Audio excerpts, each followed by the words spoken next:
All of the engines on the island of Sodor loved their work. But sometimes there is too much work. That's when Sir Topham Hatt brings new engines to the island.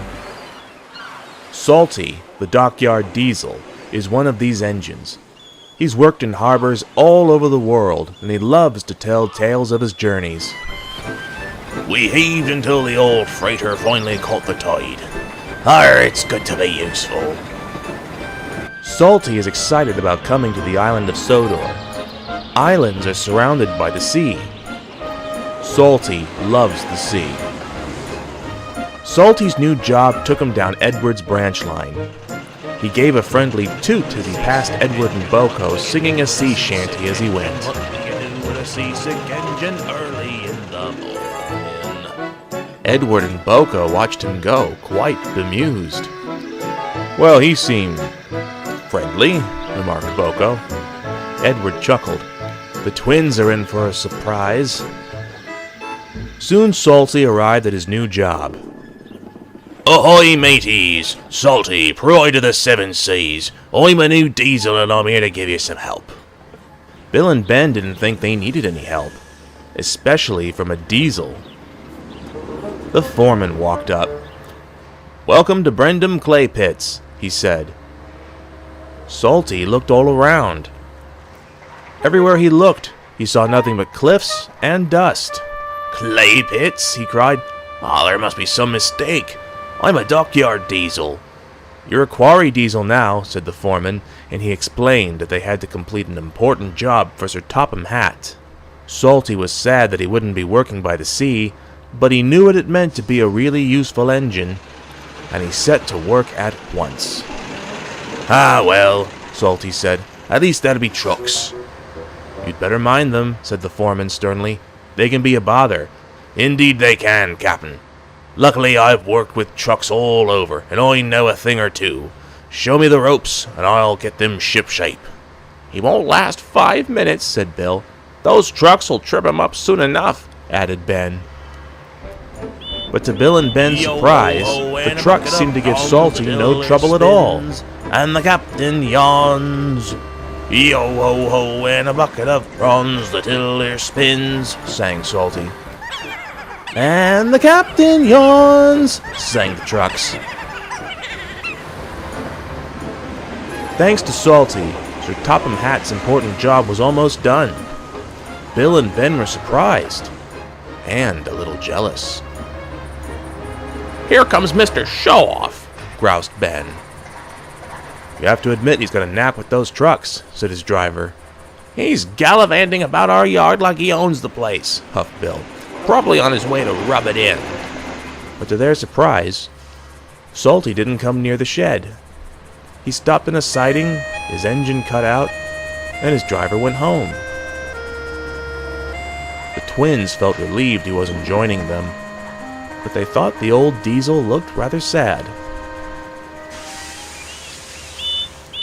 The next day, Bill and Ben biffed some trucks under the hopper. "Tell us a story," they said. "Tell you a what?" Bill asked, startled. "Tell us a story. Salty tells us stories." Ben grumbled. "Well, we don't know any stories," he snorted. "What about a song?" they asked. "Salty sings us songs. Why don't either of you sing songs for us?" And soon, all the trucks nattered on, singing sea shanties and recalling stories about ships, storms, and sea creatures. The twins didn't know what to make of it. Later, Salty brought down a train of empties to be filled up, and the twins finally decided to confront him. "What's all this about singing to trucks?" demanded Bill.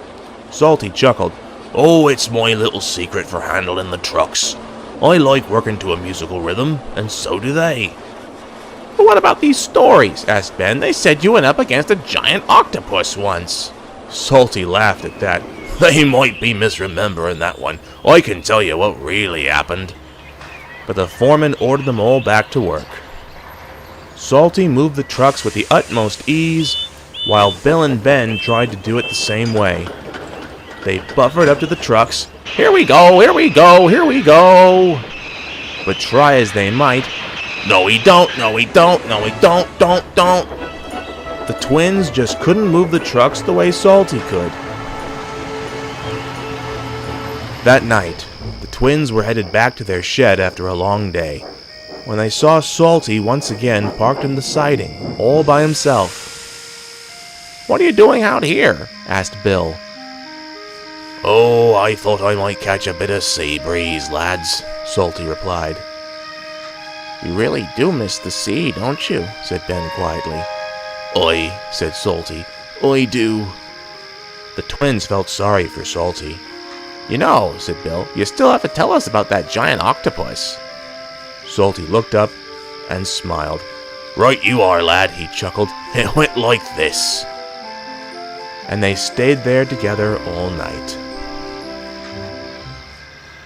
A few days later, Sir Topham Hatt came to the clay pits. To his surprise, he found the job done. "Well done," he said. "It was Salty," said Bill. "Couldn't have done it without him," agreed Ben. Sir Topham Hatt smiled. "I'm very glad to hear that, because I've got a bigger job for you, Salty."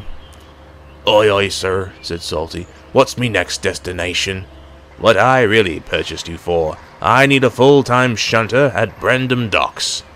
Salty lit up. The docks! The docks are hard by the sea! Oh, thank you, sir. This reminds me of a time in Bimini." Bill and Ben giggled. "He's off again," they said. Salty loves working at Brendam docks. He easily does the work of 3 engines, and he's really useful. Bill and Ben come and see him every day, and he's always got a story to tell. Everyone loves to hear them, except maybe Cranky, but that's another story.